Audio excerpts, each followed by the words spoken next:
Hello friend, तो कैसे हो आप सभी। स्वागत करते हो आप सभी कई वस्ती जी क्विज में। तो फ्रेंड आज जो है कि बिहार सिविल कोड क्लर्क परीक्षा 2024 के लिए जो कि 22 दिसंबर को पेपर होने वाला है और समय भी अब बिल्कुल आपके पास नहीं है। तो देखिए कम समय को देखते हुए आज जो है कि आपका जो जीके जीएस वाला सेक्शन है उससे जो है कि टॉप 100 क्वेश्चन आज हम आपको कंप्लीट करवाने वाले हैं, जो सारे एक्सपेक्टेड अति महत्वपूर्ण प्रश्न है पेपर के लिए। तो जिसका भी एग्जाम है इसे कंप्लीट देख के जाइएगा। इसमें सारे अति महत्वपूर्ण प्रश्न लिया गया है जो आपके एग्जाम में डायरेक्ट हिट करेगा। तो आप सभी को जितने प्रश्न बताएंगे प्लस में एक्स्ट्रा फैक्ट जो बताएंगे उसे याद जरूर कर लीजिएगा आप सभी। तो चलिए शुरू करते हैं आज की सेशन को। फ्रेंड सेशन को आपसे लाइक जरूर कर दीजिएगा। जितने भी मेरे साथ में जुड़े हैं सभी से रिक्वेस्ट रहेगा कि लाइक करके आपसे शेयर जरूर कीजिएगा। देखिए इससे पहले भी आपको वीवीआई क्वेश्चन का प्रैक्टिस सेट दिया गया था जिसमें कि 2 प्रैक्टिस सेट कंप्लीट हो चुका है और इसके अलावा बहुत सारा क्लासेस हुआ है जो कि चैनल पे अवेलेबल है। जाइए आपसे चैनल पे और एक एक करके सारा क्लास को देख लीजिएगा, उसके बाद ही जाइएगा। कंप्यूटर का, हिंदी का, रीजनिंग का और उसके बाद जो है कि जीके जीएस वाला पोर्शन कंप्लीट हम तैयारी करवाए हैं। तो जाइए आप सभी एग्जाम से पहले सारा क्लास को देख डालिए, उसके बाद ही जाइएगा। काफ़ी बेनिफिट करने वाला है आपको पेपर में। तो चलिए शुरू करते हैं आज के इस सेशन को हम सभी। आज का फर्स्ट क्वेश्चन है कि संयुक्त राष्ट्र दिवस कब मनाया जाता है। देखिए अगर किसी भी क्वेश्चन का आंसर पता हो तो अपना आंसर आपसे नीचे कमेंट बॉक्स से बता सकते हैं। तो याद रखिएगा आप सभी 24 अक्टूबर को मनाया जाता है संयुक्त राष्ट्र दिवस। देखिए अगर संयुक्त राष्ट्र की बात किया जाए तो इसकी स्थापना हुआ था 1945 में हुआ था। याद रखिएगा आप सभी 24 अक्टूबर 1945 में हुआ था और इसका मुख्यालय कहाँ पे है, न्यूयॉर्क सिटी में है। याद रखिएगा आप सभी। अच्छा संयुक्त राष्ट्र की बात किया जाए तो इसमें कुल 6 अंग हैं। कितने अंग हैं? 6 अंग। पहला कौन सा हो जाएगा तो याद रखिएगा पहला महासभा याद रखना है, पहला महासभा। दूसरा याद रखिएगा आप सभी सुरक्षा परिषद याद रखना है आप सभी को, सुरक्षा परिषद याद रखना है आप सभी को। तीसरा याद रखना है आप सभी को, तीसरा याद रखना है आर्थिक और सामाजिक परिषद।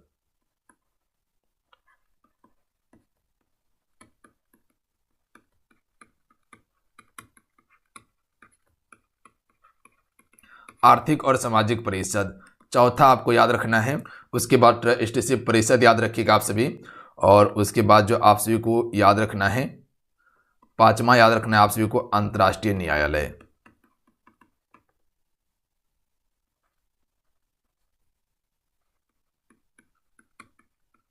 अंतर्राष्ट्रीय न्यायालय। और छठा याद रखना है आप सभी को संयुक्त राष्ट्र सचिवालय याद रखना है आप सभी को। ध्यान दीजिएगा आप सभी। और यहीं से याद रखिएगा कि संयुक्त राष्ट्र में जो है 5 अस्थाई देश हैं और 10 अस्थाई देश होता है। कुल 15 देश इसमें शामिल है। याद रखिएगा। तो 5 अस्थाई देश जो है वो कौन कौन सा है, तो अमेरिका हो जाएगा यानी कि यूएसए हो जाएगा। उसके बाद यूके यूनाइटेड किंगडम हो जाएगा। उसके बाद जो है कि रूस हो जाएगा। उसके बाद चीन हो जाएगा। उसके बाद याद रखिएगा फ्रांस हो जाएगा। तो ये कुल 5 देश अस्थाई हैं। अगला है राष्ट्र संघ की स्थापना कब हुई थी। 10 जनवरी 1920 को। ऑप्शन में एक करेक्ट आंसर होगा। अगला है निम्नलिखित में से कौन सा व्यापारी पहले भारत आए थे। देखिए 1498 ईस्वी में सबसे पहले जो आए थे वो आपका पुर्तगाली आए थे जो कि वास्को डिगामा आने वाला था। अंग्रेज जो है कि 1600 ईस्वी में भारत आता है। याद रखिएगा आप सभी। अगला है निम्नलिखित में से राष्ट्र संघ की काउंसिल का अस्थायी सदस्य देश कौन सा नहीं था। अमेरिका इसमें शामिल नहीं था जबकि ब्रिटेन, फ्रांस और जापान शामिल था। देखिए जितने भी प्रश्न है फ्रेंड सारे अति महत्वपूर्ण प्रश्न है, इसीलिए याद जरूर कर लीजिएगा। और सभी से रिक्वेस्ट रहेगा आपसे वीडियो को लाइक जरूर कर दीजिएगा। देखिए आपका एक लाइक मोटिवेट कराता है और आप सभी के लिए हम इतना मेहनत करते हैं ताकि आपको बेहतर से बेहतर कंटेंट दिया जाए ताकि आपको एग्जाम में मदद करें। तो आप सभी सेशन को लाइक जरूर कर दिया कीजिए और जो चैनल पर पहली बार आ रहे हैं चैनल को जरूर सब्सक्राइब कर घंटे को प्रेस कर लीजिएगा आप सभी। देखिए पुर्तगाली से आपको याद रखना है कि वास्को डिगामा सबसे पहले भारत आया था। कहाँ पर पहुंचा था, कालीकट बंदरगाह पर पहुंचा था जो केरल में पड़ता है, केरल में पड़ता है। याद रखिएगा आप सभी, ये फैक्ट को क्वेश्चन पूछा गया है। अगला क्वेश्चन देख लीजिएगा, बेरी बेरी रोग, इसको बेरी बेरी कीजिएगा। बेरी बेरी क्या कारण से होता है, तो ये आपका विटामिन B1 की कमी के कारण से होता है। याद रखिएगा, जिसे थायामिन के नाम से जानते हैं। देखिए विटामिन ए की कमी से कौन सा रोग होता है? रातौंधी रोग होता है। इसका सबसे अच्छा स्रोत क्या है? गाजर इसका सबसे अच्छा स्रोत है। इसका रासायनिक नाम रेटिनॉल होता है। विटामिन डी को हम सभी कैल्सीफेरॉल के नाम से जानते हैं। इसकी कमी से बच्चे की हड्डी क्या होता है? कमजोर होने लगता है। याद रखिएगा आप सभी, कैल्शियम की कमी वही हो जाएगा, हड्डी कमजोर होने लगता है। भारतीय राष्ट्रीय कांग्रेस की स्थापना के समय भारत का गवर्नर जनरल कौन था? यहां से समझिएगा कि भारतीय राष्ट्रीय कांग्रेस की स्थापना 1885 में ए.ओ. ह्यूम के द्वारा किया गया था। कहाँ पे हुआ था? मुंबई में हुआ था, याद रखिएगा आप सभी। और 1885 में इसका पहला अध्यक्ष व्योमेश चंद्र बनर्जी बना था। 1886 में इसका अध्यक्ष दादा भाई नरौजी बनता है, याद रखिएगा आप सभी। तो उस समय गवर्नर जो था वो लॉर्ड डफरिन था, याद रखिएगा आप सभी, गवर्नर जनरल। हालांकि उस समय वायसराय का पद आ चुका था। तो ऑप्शन में सी करेक्ट आंसर होगा। लॉर्ड कर्जन के समय में 1905 में बंगाल विभाजन शुरू किया गया था। अगला है, विश्व की सबसे लंबी नदी कौन सी है? राइट आंसर होगा नील नदी। नील जो है विश्व की सबसे लंबी नदी है और अमेज़न जो है यह विश्व की सबसे चौड़ी नदी है। अगला है, निम्नलिखित में से किसे भूमध्य सागर का प्रकाश स्तंभ कहा जाता है? स्ट्रोम्बोली को प्रकाश स्तंभ कहा जाता है। अगला क्वेश्चन है कि भारत के निम्नलिखित क्षेत्र में से किस एक में आर्द्र सदाबहार वन और अर्ध सदाबहार वन पाए जाते हैं? दोनों में डिफरेंस है, याद रखिएगा। यहाँ आर्द्र सदाबहार वन और अर्ध सदाबहार वन की बात किया गया है। तो इसका करेक्ट आंसर हो जाएगा पश्चिमी घाट में, याद रखिएगा। पश्चिमी घाट कौन सा है? तो ये भारत का मैप है, ये वाला आपका पश्चिमी घाट है, ये आपका पूर्वी घाट है। ध्यान दीजिएगा आप सभी। जो गुजरात हो गया, मुंबई हो गया, गोवा हो गया, कर्नाटक हो गया, केरल हो गया, ये सभी पश्चिमी घाट पर है। वहीं पर आप सभी उड़ीसा देखते हैं, पश्चिम बंगाल देखते हैं, उसके बाद आंध्र प्रदेश हो गया, तमिलनाडु हो गया, ये सभी आपका पूर्वी घाट में है। अगला क्वेश्चन है, महानदी डैश से निकलती है? तो महानदी रायपुर से निकलती है। ध्यान दीजिएगा आप सभी, कहाँ से? रायपुर से निकलती है। अगला है, मानस राष्ट्रीय उद्यान ये कहाँ पर स्थित है? देखिए, राष्ट्रीय उद्यान से काफ़ी ज़्यादा क्वेश्चन पूछा जाता है। वन्यजीव अभ्यारण्य और राष्ट्रीय उद्यान को आप कंप्लीट ज़रूर कवर कर लीजिएगा। इसके लिए हम स्पेशल एक सेशन लेके आएंगे और जितने भी VVI टॉपिक है, जिस टॉपिक से क्वेश्चन पूछा गया है, वो सारा टॉपिक हम कंप्लीट करवा देंगे ताकि आपका प्रश्न मिस ना हो। चलिए, इस क्वेश्चन का राइट आंसर कीजिएगा। तो मानस जो है आपका असम में है, याद रखिएगा। इसके अलावा काजीरंगा याद रखना है, वो भी आपका असम में है, जो एक सिंह गैंडा के लिए प्रसिद्ध है। अच्छा, नंदा देवी राष्ट्रीय उद्यान कहाँ पर है? उत्तराखंड में है। बुक्सा टाइगर रिजर्व जो है वो पश्चिम बंगाल में है। अगला है, भारतीय संविधान की 10वीं अनुसूची डैश से संबंधित है? राइट आंसर ऑप्शन में भी होगा पक्ष त्याग या दल बदल इसे कहते हैं। दल बदल कहा जाता है, याद रखिएगा आप सभी। ये 10वीं अनुसूची में संबंधित है। अच्छा, अगर क्वेश्चन पूछा जाए आप सभी से कि मौलिक अधिकार जो है संविधान के किस अनुच्छेद में है? तो 12 से लेकर 35 तक मौलिक अधिकार है।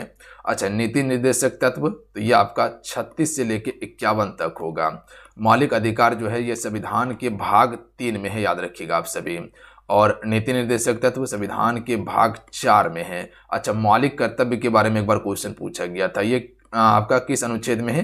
तो 51 का में है। और भाग की बात किया जाए तो भाग 4 का होगा, याद रखिएगा इतना सा फैक्ट को। अच्छा, पंचायती राज के बारे में आप सबको पता है कि अनुच्छेद 40 में पंचायती राज का वर्णन किया गया था। हालांकि 73वां संविधान संशोधन 1993 में जो है कि इसे पूर्ण रूप से संवैधानिक दर्जा दिया गया था। अगला है, भारतीय संविधान का अनुच्छेद 1 भारत को घोषित करता है? Right answer option number D होगा, संघ राज्य के रूप में करता है, यानी कि यूनियन के रूप में। अगला है, भारतीय संविधान के किस अनुच्छेद का उद्देश्य पूरे भारत में नागरिकों के लिए एक समान नागरिक सहायता सुनिश्चित करना है? तो ये आपका अनुच्छेद 44 है, याद रखिएगा। अगर क्वेश्चन पूछ लिया जाए तो आंसर कर लीजिएगा। अनुच्छेद 44 जो है ये एक समान नागरिक सहायता सुनिश्चित करता है नागरिकों के लिए।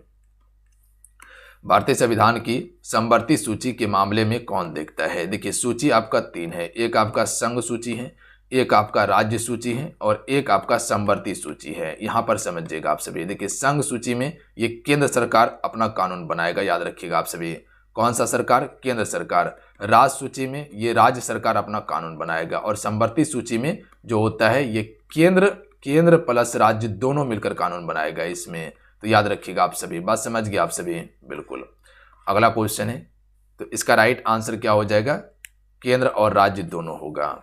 अगला क्वेश्चन है कि निम्नलिखित में से किसे किसी केंद्र शासित प्रदेश में उच्च न्यायालय स्थापित करने का अधिकार है? तो ये अधिकार संसद के पास है, याद रखिएगा आप सभी। संसद में 2, एक लोकसभा एक राज्यसभा होगा। अगला क्वेश्चन देख लीजिएगा, प्रोजेक्ट 75 निम्नलिखित में से किससे संबंधित है? देखिए फ्रेंड, जितने भी प्रश्न आपको बता रहे इसे याद जरूर कर लीजिएगा, क्योंकि याद करने वाला का ही सिलेक्शन हुआ है और उसी का रिजल्ट होता है। तो जिस दिन आप याद करना शुरू कर दीजिएगा प्रश्न को, वो प्रश्न आपको निश्चित याद होगा। बहुत सारे बच्चे बोलते हैं कि सर प्रश्न याद ही नहीं होता है। तो याद अगर ध्यान से कीजिएगा, ध्यान से पढ़िएगा तो चीजें आपको याद होगा। और जिस दिन याद करने का क्षमता आ जाएगा तो समझ लीजिए इस फील्ड का बादशाह आप ही रहने वाले हैं। तो दबा के प्रश्न को याद कीजिए आप सभी। तो राइट आंसर पनडुब्बी इसका बिल्कुल करेक्ट आंसर होगा। अगला है रेपो दर से क्या तात्पर्य है? देखिए, एक होता है रेपो दर और एक होता है रिवर्स रेपो दर। तो इसका करेक्ट आंसर ऑप्शन में ए होगा, वह दर जिस पर वाणिज्यिक बैंक भारतीय रिजर्व बैंक से उधार लेती है। जैसे मान लीजिए कि आपका एसबीआई बैंक है, ठीक है, एसबीआई है और ये आरबीआई है। अगर एसबीआई को पैसा चाहिए, ठीक है, तो ये चल जाएगा आरबीआई के पास कि हुजूर हमको 100 करोड़ दीजिए। तो ये कौन लेगा? एसबीआई लेगा। किससे? आरबीआई से। अब रिवर्स रेपो रेट में क्या होता है, ये आपका आरबीआई हो गया और ये आपका एसबीआई हो गया। अगर एसबीआई के पास ज़्यादा पैसा हो गया है तो ये क्या करेगा, कुछ समय के लिए आरबीआई को दे देगा कि मेरे पास ज़्यादा हो गया है, कुछ ब्याज पर अप रख लीजिए। तो ये होता है रिवर्स रेपो रेट में। संगीतकार जाकिर हुसैन निम्नलिखित में से किस वाद्य यंत्र से संबंधित हैं? तो ये तबला बजाते हैं। अगला है ग्रीष्मकालीन ओलंपिक खेल 2024 की मेजबानी किस शहर में हुई थी? ये कीजिए आप सभी। तो ये आपका पेरिस में, पेरिस फ्रांस में। अगला क्वेश्चन देख लीजिएगा, निम्नलिखित में से किस खेल में अवनी लेखरा ने उत्कृष्ट प्रदर्शन किया? तो अवनी लेखरा जो है ये आपका निशानेबाजी से संबंधित है। अगला है हड्डी में कौन सा लवण सबसे अधिक होता है? तो कैल्शियम फास्फेट सबसे अधिक पाया जाता है हड्डी में। और विटामिन डी की कमी से बच्चों की हड्डी क्या होने लगता है? कमजोर होने लगता है और टेढ़ा हो जाता है। एच बम यानी कि हाइड्रोजन बम किस पर आधारित है? तो ये आपका नाभिकीय संलयन पर होता है, जबकि आपका परमाणु बम नाभिकीय विखंडन पर कार्य करता है। सोडा पानी की बोतल को खोलने पर कौन सी गैस निकलती है? कार्बन डाइऑक्साइड निकलती है। देखिए, नाइट्रोजन की बात किया जाए तो वायुमंडल में नाइट्रोजन 78% है, कार्बन डाइऑक्साइड 0.03% है, याद रखिएगा आप सभी। अगला है ल्यूमेन निम्न में से किसकी इकाई है? देखिए, यहीं ऑक्सीजन की बात किया जाए कि ऑक्सीजन कितना है? 21% है वायुमंडल में। ल्यूमेन निम्न में से किसकी इकाई है? ज्योति फ्लक्स की इकाई ल्यूमेन है। अगला है माचिस की तीली में निम्नलिखित में से किसका प्रयोग किया जाता है? देखिए, माचिस की तीली जो आप सभी देखते हैं उसमें लाल फास्फोरस का ही प्रयोग किया जाता है जलाने के लिए। अगला है इंडिका, जिसमें मौर्यकालीन भारत का उल्लेख है, ये किसके द्वारा लिखी गई थी? देखिए, इंडिका मेगाअस्थ इसकी रचना है, याद रखिएगा आप सभी, जो कि चंद्रगुप्त मौर्य के दरबार में आए थे, मेगाअस्थनीज। अगला है स्वराज पार्टी की स्थापना किसने की थी? स्वराज पार्टी की स्थापना ये कब हुई थी? मोतीलाल नेहरू ने। अगला क्वेश्चन देख लीजिएगा, माउंट बेटन योजना को ब्रिटिश संसद में कब प्रस्तुत किया गया था? यहीं से याद रखिएगा, जो स्वराज पार्टी है इसकी स्थापना कब हुआ था? 1923 में स्थापित किया गया था। अच्छा, 1924 किस लिए प्रसिद्ध है? तो महात्मा गांधी जी पहली बार भारतीय राष्ट्रीय कांग्रेस की अध्यक्षता किया था, बेलगांव अधिवेशन। 1925 याद रखिएगा, 1925 में पहली भारतीय महिला कह सकते कि कांग्रेस की अध्यक्ष बनी थी सरोजिनी नायडू। 1922 में क्या हुआ था? तो 1922 में असहयोग आंदोलन वापस लिया गया था और 1920 में असहयोग आंदोलन शुरू किया गया था महात्मा गांधी जी के द्वारा। माउंटबेटन योजना ब्रिटिश संसद में कब प्रस्तुत किया गया था? 3 जून 1947 को किया गया था और भारत का जो विभाजन हुआ था माउंटबेटन योजना के तहत ही किया गया था 1947 में। देखिए, 14 अगस्त को पाकिस्तान दिवस मनाया जाता है और 15 अगस्त को अपना भारत दिवस मनाया जाता है, यानी कि स्वतंत्रता दिवस। अगला है पाकिस्तान का नाम किसने गढ़ा? तो चौधरी रहमत अली ने पाकिस्तान का नाम गढ़ा था। अगला प्रश्न देखिएगा कि निम्नलिखित में से कौन सबसे बड़ा ग्रह है? देखिए, अगर ग्रह की बात किया जाए तो आपको पता है कि कुल 8 ग्रह है सौरमंडल में और एक क्या है? तारा है, जिसे हम सूर्य के नाम से जानते हैं। 8 ग्रह कौन कौन सा है? तो एक पहला हो जाएगा आपका बुध हो जाएगा, जो सबसे छोटा है। दूसरा शुक्र हो जाएगा, जिसे शाम या भोर का तारा कहा जाता है। तीसरा आपका पृथ्वी हो जाएगा, जिसे हम सभी नीला ग्रह कहते हैं। चौथा आपका मंगल हो जाएगा, जिसे लाल ग्रह कहा जाता है, जिसपे जीवन यापन करना संभव है। पांचवा आपका हो जाएगा बृहस्पति ग्रह। छठा आपका हो जाएगा शनि ग्रह। सातवां आपका हो जाएगा अरुण और आठवां हो जाएगा वरुण। याद रखिएगा आप सभी। तो बृहस्पति सबसे बड़ा ग्रह है और ये एक बाह्य ग्रह है, याद रखिएगा। देखिए, एक होता है आंतरिक और एक होता है बाह्य। आंतरिक जो होता है वो आपका बिल्कुल ठोस रहता है और बाह्य जो होता है वह गैस का बना होता है। तो आंतरिक ग्रह कौन कौन सा है? तो शुक्र है, मंगल है, बुध है और आपका पृथ्वी हो जाएगा। याद रखिएगा आप सभी, ये आंतरिक ग्रह है, बाकी बात सभी बाह्य ग्रह है। बुध जो है ये सौरमंडल का सबसे छोटा ग्रह है, प्लस में सूर्य से नजदीक ग्रह है।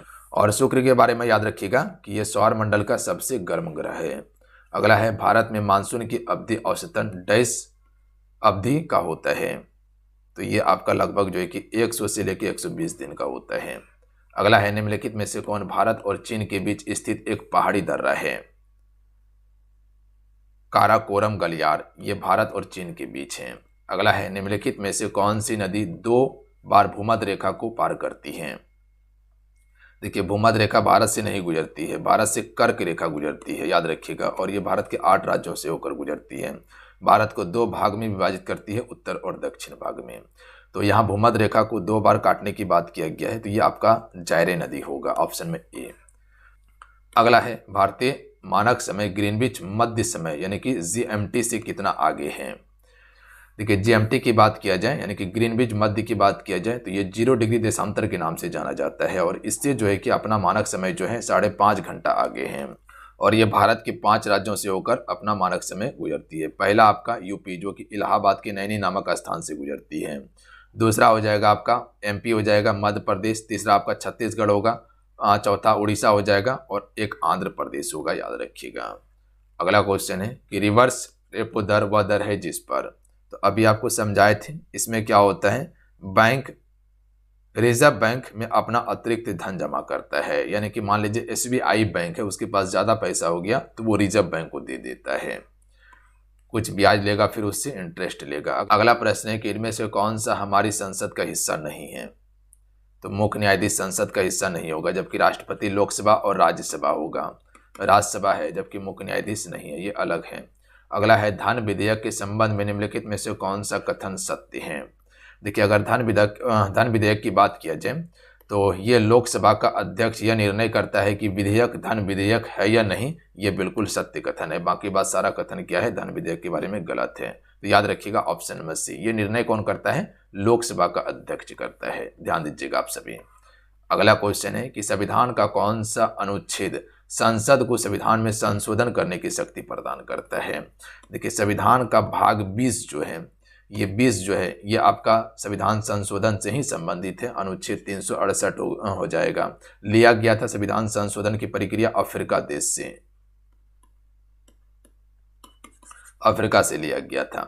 अगला है, निम्नलिखित में से किस देश में विश्व का सबसे लंबा लिखित संविधान है? तो अपना भारत देश का सबसे लंबा लिखित संविधान है, याद रखिएगा आप सभी। अगला देखिएगा, भारतीय संविधान का कौन सा अनुच्छेद कानून के समक्ष समानता से संबंधित है? तो राइट आंसर होगा अनुच्छेद 14, कानून के समक्ष समानता से संबंधित है। अनुच्छेद 17 जो है ये अस्पृश्यता के उन्मूलन से संबंधित है। अनुच्छेद 21 के अनुसार आप किसी भी व्यक्ति से मनपसंद विवाह कर सकते हैं। अगला है, भारत के संविधान में भाग 4 किससे संबंधित है? देखिए, यहीं पर एक अनुच्छेद 21 ये आता है, इसमें शिक्षा का प्रावधान किया गया है, ध्यान देंगे आप सभी। तो भाग 4 जो है राज्य के नीति निर्देशक तत्व से संबंधित है, जो कि अनुच्छेद आपका 36 से लेकर 51 तक होगा। मौलिक कर्तव्य के बारे में बताएं आपको, नागरिकता जो है ये 5 से लेकर 11 अनुच्छेद में है, मौलिक अधिकार 12 से लेकर 35 में है और मौलिक कर्तव्य 51 का में है। अगला क्वेश्चन देख लीजिएगा। क्वेश्चन है कि जगन्नाथपुरी मंदिर के देवताओं की वापसी यात्रा को किस रूप में जानते हैं? बहुधा यात्रा के रूप में। अक्सर समाचारों में देखे जाने वाला कार्बन क्रेडिट किसके द्वारा प्रस्तावित किए गए हैं? क्योटो प्रोटोकॉल के द्वारा, option number B right answer होगा। रेयॉन के वस्त्र बनाने के लिए निम्नलिखित में से किस फाइबर का उपयोग किया जाता है? तो सेल्यूलोज का प्रयोग करते हैं। देखिए फ्रेंड, जितने भी आपसे मेरे साथ में हैं, आपसे इस सेशन को जरूर लाइक कीजिएगा, वीडियो को जरूर लाइक कर दीजिएगा आपका एक लाइक मोटिवेट कराता है, तो लाइक करके आपसे शेयर जरूर कीजिएगा। आइए अगला क्वेश्चन है कि ईसीजी किस अंग की विद्युत गतिविधि का चित्र में प्रतिनिधित्व है। तो देखिए ईसीजी का जो प्रयोग करते हैं ये हृदय की जांच करने के लिए करते हैं हम सभी। अगला क्वेश्चन देख लीजिएगा, शीतल पेय में पाए जाने वाला अम्ल कौन सा है। तो इसमें कार्बोनिक अम्ल पाया जाता है। देखिए मैलिक अम्ल जो है ये सेब में होता है। टैट्रिक अम्ल की बात किया जाए तो ये आपका कह सकते हैं कि अंगूर में पाया जाता है टैट्रिक अम्ल। अगला क्वेश्चन है कि प्रकाश वर्ष किसका मात्रक है। देखिए प्रकाश वर्ष जो होता है ये दूरी का मात्रक होता है। दही में कौन सा अम्ल पाया जाता है, लैक्टिक अम्ल पाया जाता है दही में।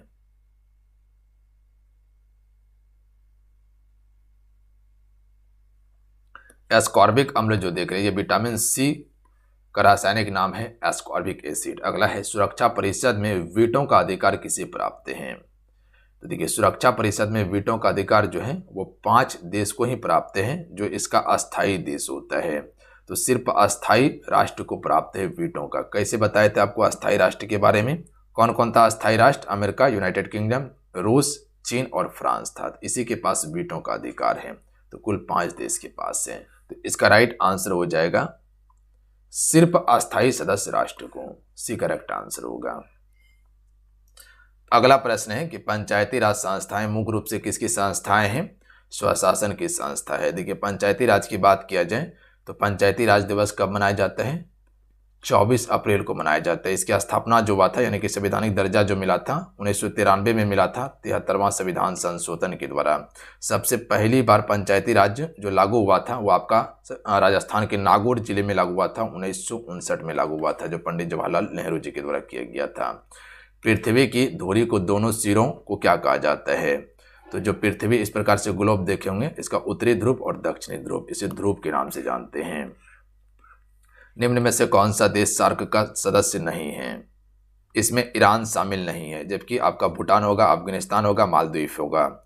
इसके अलावा याद रखिएगा बांग्लादेश हो जाएगा, बांग्लादेश हो जाएगा, उसके बाद अपना भारत हो जाएगा यानी कि इंडिया हो जाएगा, नेपाल हो जाएगा, पाकिस्तान हो जाएगा और श्रीलंका हो जाएगा। याद रखिएगा आप सभी। इसके अलावा भूटान बताएं आपको, अफगानिस्तान बताएं और मालदीव बताएं। तो ईरान इसमें शामिल नहीं है। बंगाल के पहले गवर्नर जनरल कौन थे, वारेन हेस्टिंग। ध्यान दीजिएगा 1773 के रेगुलेटिंग एक्ट के तहत इसे बनाया गया था। बंगाल का पहला गवर्नर कौन था, रॉबर्ट क्लाइव। अगला क्वेश्चन देख लीजिएगा, रक्षा मंत्री जगन्नाथ सिंह ने किस राज्य में सियोम पुल का उद्घाटन किया था। तो यह आपका अरुणाचल प्रदेश में किया गया था। युआन निम्नलिखित में से किस देश की मुद्रा है। तो ये चीन की मुद्रा है। रूस की मुद्रा रूबल है। श्रीलंका में आपका श्रीलंका रुपया चलता है। पाकिस्तान में पाकिस्तानी रुपया चलता है आपका। अगला है कि भारत में किसी भी राज्य का मुख्यमंत्री बनने के लिए न्यूनतम आयु कितनी होनी चाहिए। तो 25 वर्ष होनी चाहिए। ध्यान दीजिएगा। देखिए कोई भी राज्यसभा से अगर प्रधानमंत्री बनता है, राज्यसभा से अगर प्रधानमंत्री बनता है तो इसके लिए उम्र 30 वर्ष रखा गया है।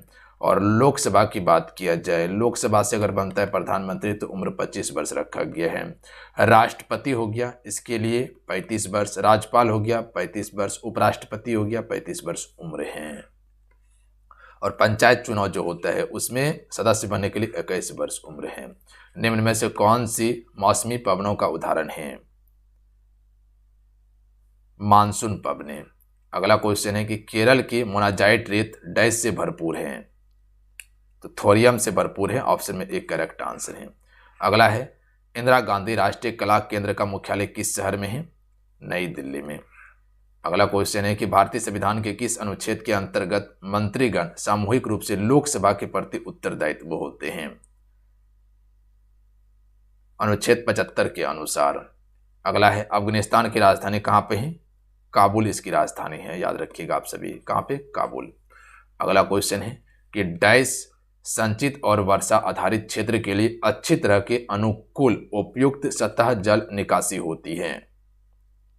समांतर नाली प्रणाली में। तो ऑप्शन में भी करेक्ट आंसर होगा। अगला है हिटलर किस देश का तानाशाह था। तो ये जर्मनी का तानाशाह था। अगला क्वेश्चन है कि राष्ट्रीय पुलिस अकादमी कहाँ पर है। हैदराबाद में स्थित है आपका। अगला है मेरियाना खाई किस लिए प्रसिद्ध है। तो ये आपका पृथ्वी पर सबसे गहरे बिंदु के लिए प्रसिद्ध है, क्योंकि ये प्रशांत महासागर में है और सबसे गहरा बिंदु है। भारत में राष्ट्रपति के रूप में किसे जाना जाता है? सॉरी, राष्ट्रपिता, राष्ट्रपति नहीं, राष्ट्रपिता के रूप में महात्मा गांधी जी को। तो option number B correct answer होगा, मोहनदास करमचंद गांधी को। अगला है, ये जरा कप निम्नलिखित में से किस खेल से संबंधित है? तो जरा सा भी देखने में अच्छा नहीं लगता है, पोलो खेल। ऑप्शन में बी करेक्ट आंसर होगा। हॉकी का जादूगर मेजर ध्यानचंद जी को कहा जाता है। और खेल दिवस कब मनाते हैं? 29 अगस्त को। भारत में किस राज्य की जनसंख्या सबसे कम है? सबसे अधिक यूपी का है, सबसे कम सिक्किम का है, क्षेत्रफल सबसे ज्यादा राजस्थान का है और सबसे कम किसका है? गोवा का है क्षेत्रफल। क्षेत्र यहां पर बात किया गया, याद रखिएगा आप सभी। क्षेत्र में सबसे अधिक और ये कम क्षेत्रफल हो गया। अगला क्वेश्चन है कि निम्नलिखित में से कौन सा भारत का सबसे बड़ा राष्ट्रीय उद्यान है? हेमिस राष्ट्रीय उद्यान, ये आपका कहाँ पड़ता है? लद्दाख में पड़ता है। ये सबसे बड़ा राष्ट्रीय उद्यान है। रणथंभौर आपका राजस्थान में है। देखिए, जिम कॉर्बेट राष्ट्रीय उद्यान है, इसको जिम कीजिएगा। जिम कॉर्बेट राष्ट्रीय उद्यान ये आपका यूपी उत्तराखंड में है। और काजीरंगा जो एक सिंह के लिए प्रसिद्ध है, एक सिंह गंडा के लिए असम में है। ध्यान देंगे आप सभी। अगला क्वेश्चन है कि सहारा रेगिस्तान किस महाद्वीप में है? तो ये आपका अफ्रीका महाद्वीप में है सहारा रेगिस्तान। गोबी, मंगोलिया, ये एशिया में है। मुख्यमंत्री किसके द्वारा नियुक्ति किया जाता है? तो मुख्यमंत्री की नियुक्ति राज्यपाल करता है, जैसे कि प्रधानमंत्री की नियुक्ति राष्ट्रपति करता है, सर्वोच्च न्यायालय के मुख्य न्यायाधीश की नियुक्ति राष्ट्रपति करता है। अगला क्वेश्चन देख लीजिएगा, एक राज्यपाल आमतौर पर डैश वर्ष की अवधि के लिए पद धारण करता है। हालांकि इसका शासनकाल 5 वर्ष का होता है, बट ये राज्यपाल जो है ये राष्ट्रपति के अनुसार कार्य करता है, जितना दिन तक चाहे जिस राज्य में बना सकता है। भारत का सबसे बड़ा दूसरा सबसे कम आबादी वाला केंद्र शासित प्रदेश कौन सा है? तो लद्दाख हो जाएगा सबसे बड़ा केंद्र शासित प्रदेश, प्लस में दूसरा सबसे कम आबादी वाला है। निम्नलिखित में से कौन से खिलाड़ी बैडमिंटन से जुड़े हैं? तो के श्रीकांत बैडमिंटन खिलाड़ी हैं। आगा का खप किस खेल से संबंधित है? तो ये आपका हॉकी से संबंधित है, याद रखिएगा आप सभी। अच्छा, खेल दिवस हम सभी हॉकी दिवस के रूप में जानते हैं और 29 अगस्त को हम सभी खेल दिवस मनाते हैं, तो ध्यान दीजिएगा आप सभी। अगला क्वेश्चन है कि शांति काल में दिया जाने वाला सबसे बड़ा वीरता पुरस्कार कौन सा है? तो अशोक चक्र है। परमवीर चक्र ये किसको दिया जाता है? तो याद रखिएगा सैनिक को दिया जाता है। अगला है, प्रसिद्ध पुस्तक विंग्स ऑफ फायर किसकी आत्मकथा है? तो ये एपीजे अब्दुल कलाम की आत्मकथा है। विश्व प्रसिद्ध खुजराहों का मूर्ति कलाएं कहाँ स्थित है? तो ये आपका मध्य प्रदेश में है। सांची का भी स्तूप मध्य प्रदेश में है। कर्नाटक युद्ध डैश के बीच लड़ा गया था? तो ये आपका ब्रिटिश और फ्रेंच के बीच में हुआ था, कर्नाटक का युद्ध। अगला क्वेश्चन है कि ठुमरी संगीत किस शास्त्रीय नृत्य से संबंधित है? यह कथक से संबंधित है। कथक जो है कि उत्तर भारत यानी कि यूपी का मुख्य रूप से है। उड़ीसी उड़ीसा का है, मणिपुरी मणिपुर का है और घूमर राजस्थान का है। अगला है, भारत में बहने वाली भारत की सबसे लंबी नदी कौन सी है? गंगा, जिसकी लंबाई 2525 किलोमीटर है। गोदावरी को दक्षिण भारत की गंगा कहते हैं। यह आपका केरल में पड़ता है, वेमनाड झील। राष्ट्रगान किसके द्वारा लिखा गया था? राष्ट्रगान रविन्द्रनाथ टैगोर के द्वारा लिखा गया है, जबकि राष्ट्रीय गीत बंकिम चंद्र चटर्जी के द्वारा। अगला है, टाका एक आधिकारिक राष्ट्रीय मुद्रा है जो निम्नलिखित में से किस देश में उपयोग की जाती है? तो टाका बांग्लादेश में चलता है। अगला है, अभ्रक उत्पादक केंद्र कोडरमा स्थित है? तो ये आपका झारखंड में स्थित है कोडरमा, जो कि अभ्रक की राजधानी के नाम से जाना जाता है। एलिफेंटा गुफाएं कहाँ स्थित हैं? मुंबई में है एलिफेंटा गुफा। सत्रिया नृत्य किस राज्य से संबंधित है? तो सत्रिया जो है यह असम से संबंधित है, एक शास्त्रीय नृत्य है। आपका ईटानगर डैश की राजधानी है? तो अरुणाचल प्रदेश की राजधानी ईटानगर है। त्रिपुरा की राजधानी कहाँ पर है? अगरतला है। तेलंगाना की राजधानी कहाँ है? हैदराबाद। उड़ीसा की राजधानी कहाँ पर है? भुवनेश्वर है। अगला है, ड्यूस तो यह आपका लॉन्ग टेनिस से प्रसिद्ध है यानी कि संबंधित है। प्रसिद्ध पुस्तक मधुशाला के लेखक कौन है? हरिवंश राय बच्चन, जो कि अमिताभ बच्चन के पिताजी थे। बास्केटबॉल टीम में खिलाड़ियों की संख्या कितनी होती है? इसमें कुल 5 खिलाड़ी होते हैं बास्केटबॉल में। भारतीय सिविल सेवा में शामिल होने वाला पहले भारतीय कौन थे? Satyendranath Tagore. Option number D correct answer होगा। LAC जिसे वास्तविक नियंत्रण रेखा कहा जाता है, ये भारत और देश के बीच प्रभावी है।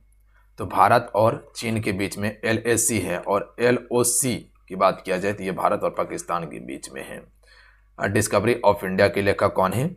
जवाहरलाल नेहरू। अगला क्वेश्चन है कि ICC का पूर्ण रूप क्या होता है? तो इसका पूर्ण रूप है international cricket council. D right answer होगा। इनमें से कौन सा राज्य भारत की स्पाइस गार्डन के रूप में जाना जाता है? तो केरल को स्पाइस गार्डन कहा जाता है, और केरल को मसालों की राजधानी भी कहा जाता है। टीपू सुल्तान कहाँ के शासक थे? मैसूर के शासक थे टीपू सुल्तान। अगला है भारत में मतदाता की आयु कितनी है? 18 वर्ष है। पहले था 21 वर्ष। 61वां संविधान संशोधन के द्वारा घटाकर 18 वर्ष किया गया था। सबसे पहला नोबेल पुरस्कार कब दिया गया? 1901 में दिया गया था। देखिए, नोबेल पुरस्कार की स्थापना 1900 में अल्फ्रेड नोबेल की याद में शुरू किया गया था। देखिए, अल्फ्रेड नोबेल को आप सिर्फ जानते हैं, जिसने डायनामाइट की खोज किया था, उसी के नाम से शुरू किया गया था। देखिए, सबसे पहले जो भारत में नोबेल पुरस्कार आया था 1913 में रविन्द्रनाथ टैगोर को दिया गया था। उसके बाद 1930 में याद रखिएगा CB रमन को दिया गया था भौतिकी के लिए। अमर्त्य सेन को दिया गया अर्थशास्त्र के लिए। तो चलिए, आज कितना है? आज के इस क्लासेस में कुल GK GS का 100 अति महत्वपूर्ण प्रश्न कंप्लीट करवाए हैं, जो आपके एग्जाम्स के लिए काफ़ी इंपॉर्टेंट था।